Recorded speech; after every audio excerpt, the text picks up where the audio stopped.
тұрақты жұмыс, перевод.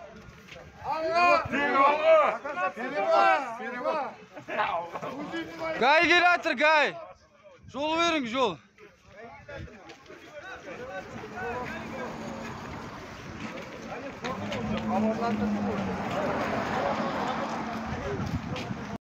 Қаңтардың 1-і 2023 жылы мұнай спецназ жұмысшыларының атынан үндеу. Қазақстан Республикасының президенті Қасым-Жомарт Кемелұлы Тоқаев Қазмұнайгаз басшы құрамына, Өзенмұнайгаз басшы құрамы Ибағаров Мақсат Оңғарбайұлына, Маңғыстау облысының әкімі Нұрлан Ноғаев мырзаға мұнай спецназ жұмысшыларының атынан үндеу. Қазіргі таңда біздің жұмысымыздың тоқтауына байланысты бұрынғы тендерімізді жұмысымызды орнына келтіруін сұраймыз. Сұраймыз.